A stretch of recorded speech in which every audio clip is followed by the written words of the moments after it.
नमस्कार, सत्यहिंदी.com में आपका स्वागत है। एक नजर अब तक की सुर्खियों पर। भारतीय रेल ने रेल परिचालन के निजीकरण की ओर पहला कदम बढ़ाते हुए निजी कंपनियों को 109 रूटों पर ट्रेनें चलाने की अनुमति देने का फैसला किया है। इस व्यवस्था के तहत शुरू में 151 ट्रेनें चलेंगी। हर कंपनी को कम से कम 30,000 करोड़ रुपए का निवेश करना होगा।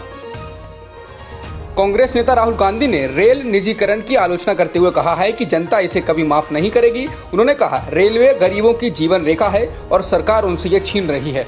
सरकार उनसे छीन ले पर जनता उसे इसका माकूल जवाब देगी।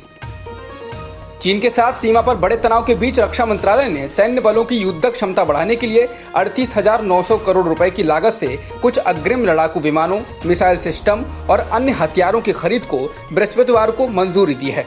अधिकारियों ने इस बारे में बताया है। उन्होंने कहा कि 21 MiG-29 लड़ाकू विमान रूस से, जबकि 12 Su-30 MKI विमान हिंदुस्तान एरोनॉटिकल्स लिमिटेड से खरीदे जाएंगे। मंत्रालय ने मौजूदा 59 MiG-29 विमानों को उन्नत बनाने के एक अलग प्रस्ताव को भी मंजूरी दी है। भारत ने गुरुवार को फिर से चीन से आग्रह किया है कि वह सीमावर्ती क्षेत्रों में शांति और अमन कायम रखे और लद्दाख सेक्टर में सीमा गतिरोध को कम करने के लिए द्विपक्षीय समझौतों का सम्मान करे। विदेश मामलों के प्रवक्ता अनुराग श्रीवास्तव ने समाचार एजेंसी एएनआई के हवाले से कहा, हम उम्मीद करते हैं कि चीनी पक्ष ईमानदारी से पालन करेंगे और सीमावर्ती क्षेत्रों में शांति और अमन की बहाली सुनिश्चित करेंगे।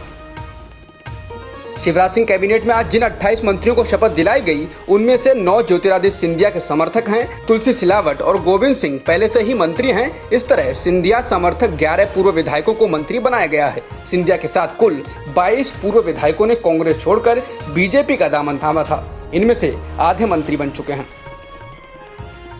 सिंधिया ने आज कांग्रेस को पहली बार निशाने पर लिया और अपने ऊपर लगे आरोपों पर कहा कि मुझे कमलनाथ और दिग्विजय सिंह के प्रमाण पत्र की जरूरत नहीं है। देश की जनता के सामने तथ्य है कि इन लोगों ने किस तरह से प्रदेश का भंडार लूटा है। वादा खिलाफी का लोगों ने इतिहास देखा है। समय आएगा तो मैं जवाब दूंगा। इन दोनों को मैं यही कहना चाहता हूं, टाइगर अभी जिंदा है। इसके साथ ही सिंधिया ने कहा कि कोरोना काल में कांग्रेस सिर्फ राजनीति कर रही है। कांग्रेस इस दौर में अपनी महामारी का सामना कर रही है। मध्य प्रदेश के मुख्यमंत्री शिवराज सिंह चौहान द्वारा गुरुवार को अपनी कैबिनेट विस्तार करने के बाद बीजेपी में विरोधी सुर सुनाई दे रहे हैं। पूर्व केंद्रीय मंत्री और बीजेपी की वरिष्ठ नेता उमा भारती ने इसे लेकर विरोध जताया है। उन्होंने दो टूक कहा है कि कैबिनेट के विस्तार में जातीय संतुलन की अनदेखी हुई है।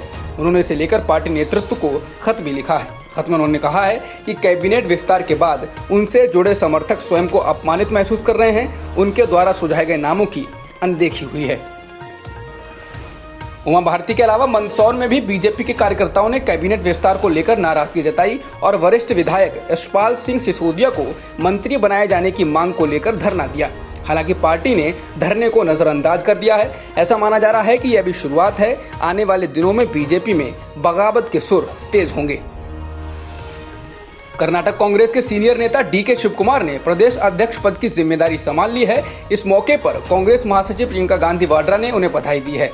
प्रियंका गांधी ने कहा, ऐसे वक्त में जब केंद्र और राज्य सरकार विपक्ष के नेताओं पर लगातार निजी और राजनीतिक हमले कर रही है, इस दौरान इस बदनीयत एजेंडे का मुकाबला करने में डीके शिवकुमार पूरी मजबूती से पार्टी के साथ खड़े रहे हैं।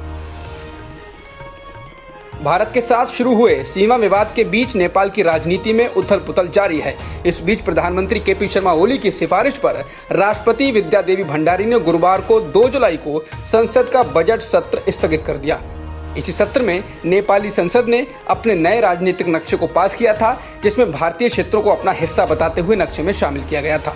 बता दें, नेपाल में ओली की पार्टी ने ही उनके खिलाफ मोर्चा खोल दिया है और पीएम ओली पर इस्तीफा देने का दबाव डाला जा रहा है। हांगकांग में राष्ट्रीय सुरक्षा कानून लागू करने के चीन के फैसले के बाद अब अमेरिका ने भी चीन के खिलाफ कदम उठाया है। अमेरिका की प्रतिनिधि सभा ने हांगकांग से संबंधित नए प्रतिबंधों को मंजूरी दी है।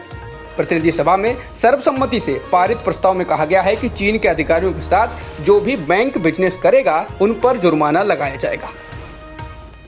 हांगकांग में राष्ट्रीय सुरक्षा कानून लागू करने के चीन के फैसले की कई देश आलोचना कर रहे हैं, लेकिन ब्रिटेन ने एक कदम आगे बढ़कर हांगकांग के 30 लाख लोगों को ब्रिटेन में बसने का प्रस्ताव दे दिया है। ब्रिटेन के प्रधानमंत्री बोरिस जॉनसन ने इसकी घोषणा की है। उन्होंने कहा कि नए सुरक्षा कानून से हांगकांग की स्वतंत्रता का उल्लंघन हो रहा है। उन्होंने कहा कि इससे प्रभावित लोगों को ब्रिटेन आने का प्रस्ताव दिया जाएगा।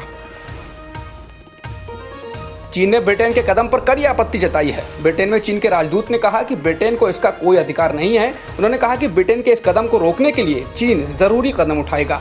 चीन के राजदूत लियो शियाओमिंग ने कहा, यह दोनों देशों के बीच हुए समझौते का उल्लंघन है। उन्होंने नए सुरक्षा कानून को लेकर ब्रिटेन की आलोचना को गैर जिम्मेदार और गैर जरूरी बताया है। भारत में एक दिन में 19,148 नए कोरोना संक्रमण के मामले आए हैं और 434 लोगों की जान गई है, जिससे देश में कुल संक्रमितों का आंकड़ा 6,04,000 के पार निकल गया है और मरने वालों की संख्या भी 17,834 हो गई है। फिलहाल 3,59,000 लोग ठीक हो चुके हैं और 2,26,000 से अधिक सक्रिय केस हैं। जॉन्स हॉपकिंस यूनिवर्सिटी के अनुसार दुनिया में कोरोना संक्रमण के मामले बढ़कर 1,07,00,000 के पार हो गए हैं और मरने वालों का आंकड़ा 5,15,000 से अधिक है। वहीं 60 लाख के करीब लोग ठीक भी हो चुके हैं। दुनिया के सबसे ज्यादा कोरोना प्रभावित देश अमेरिका में संक्रमितों की संख्या 26,86,000 से ज्यादा हो गई है और मरने वालों का आंकड़ा 1,28,000 से अधिक है। अब तक की खबरों में इतना ही। बाकी खबरों के लिए बने रहिए सत्यहिंदी.com के साथ।